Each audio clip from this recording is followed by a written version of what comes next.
салом дӯстони азиз, дар гӯҷае ки набошед, сиҳату саломат ва пур аз энерҷӣ бошед.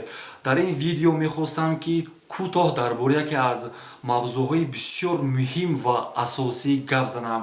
Яъне барои чӣ ман дар YouTube канал кушодам, яъне мақсади ман чӣ аст ва нақшаи ман чӣ аст. Дӯстони азиз, ҳар як шахс, ҳар як нафар дар ҳаёт, дар зиндагӣ ягон нақшае дорад ва мақсаде дорад. Яке аз нақшаҳои асосии мо ин, дӯстони азиз, омӯзонидани забони англисӣ бо методҳои беҳтарин ва осон ва қулай мебошад дар шабакаҳои иҷтимоӣ ва инчунин дар YouTube.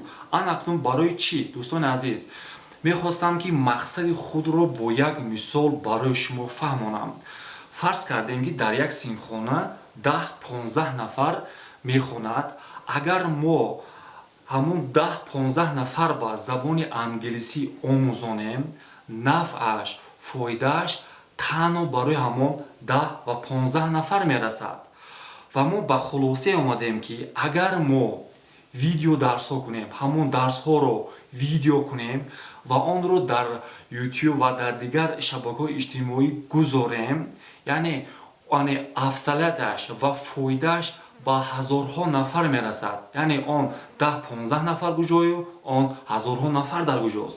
Ва инчунин, дӯстони азиз, он насли наве ки меояд, ӯ ҳам метавонад аз ин видеодарсҳо, аз он дарсҳо истифода барад дар канали мо. Ва инчунин, дӯстони азиз, ва дигар нафъи ин видеодарсҳо дар чӣ аст? Барои мисол фарз кардем ки он 10-15 нафаре ки мо дар як симхона ба онҳо агар англисӣ дарс диҳем, мумкин дар байни онҳо якташ ё дутааш хуб дарсро нафаҳмад. Вақте ки мо видеодарсҳо кардем, ӯ метавонад аз видеодарсҳо дар дил хоҳ вақт, дар гӯҷае ки хоҳад, он мавзӯъро метавонад аз сари нав омӯзад ва ёд гирад. Яъне мақсади асосии мо, дӯстони азиз, ин имкониятҳо, шансҳо ва имкониятҳои забономӯзонро васеъ кардан дар шабакаҳои иҷтимоӣ мебошад. Хуб, дӯстони азиз, ман тарафдори он нафароне ҳастам ки касби худро, ҳунари худро то он ҷое ки мефаҳманд, то он ҷое ки таҷриба доранд, яъне онҳоро дар шабакаҳои иҷтимоӣ мегузоранд ва ҳамагон аз ӯ истифода мебаранду баҳра мебаранд ва раҳмат мегӯянд.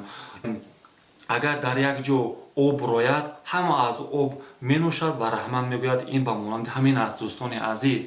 хуб, ва яке аз нақшаҳои дигари мо, дӯстони азиз, ин омӯзонидани забони англисӣ, гуфтем ҳамчун воситаи муоширати байналмилалӣ осон ва қулай мебошад.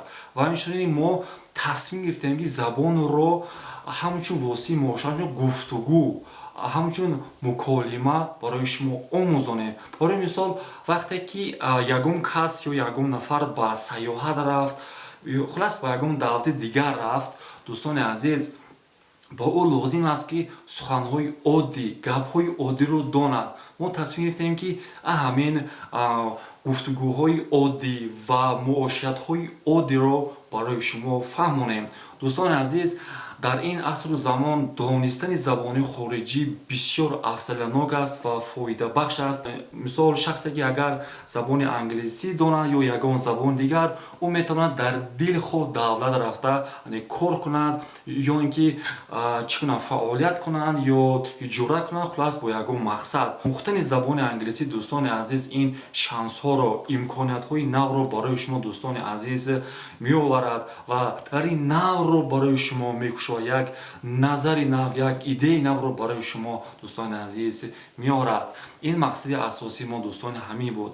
Ва агар шумо оиди нақшаҳои мо ва идеяҳои мо ягон фикре доред, дар комментария нависед ва инчунин саволҳои худро, дӯстони азиз, дар комментария нависед. Оид ба омӯзиши забони англисӣ мо ҳатман ба саволҳои шумо ҷавоб мегардонем. То дарси оянда худро эҳтиёт кунед. Бай.